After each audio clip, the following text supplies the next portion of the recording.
kasus yang saya angkat, kasus tentang korupsi yang dilakukan oleh suami artis Sandra Dewi, yang dimana korupsinya dapat merugikan negara sebanyak 271 triliun. Tindakan korupsi yang dilakukan oleh suami dari artis Sandra Dewi ini merupakan tindakan yang sangat merugikan negara.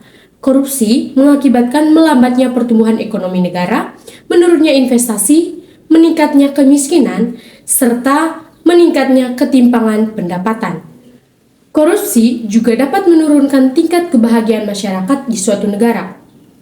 Tindakan korupsi yang merajalela mengakibatkan penurunan kepercayaan masyarakat terhadap lembaga negara.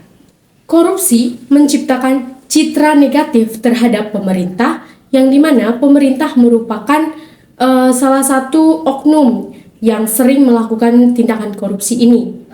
Juga dapat menimbulkan citra negatif pada lembaga-lembaga publik, mengerus fondasi kepercayaan publik yang merupakan aspek vital dalam menjaga stabilitas negara.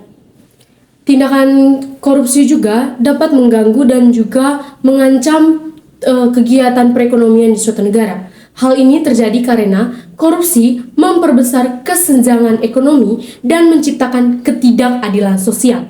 Sumber daya publik yang harusnya digunakan untuk kepentingan rakyat malah diperas dan digunakan untuk kepentingan pribadi. Tindakan korupsi juga bukan hanya terjadi atau mengancam ataupun mengganggu dalam bidang perekonomian, tetapi juga dapat mengganggu penegakan hukum. Korupsi dapat menghalangi penegakan hukum dan membuat para pelaku merasa nyaman dan juga aman. Hal ini juga dapat menurunkan kredibilitas publik dan sistem peradilan, sehingga dapat merusak kepercayaan publik pada institusi-institusi negara. Baik, adapun beberapa strategi yang diajukan dalam menanggulangi masalah atau tindakan korupsi. Yang pertama ada strategi represif.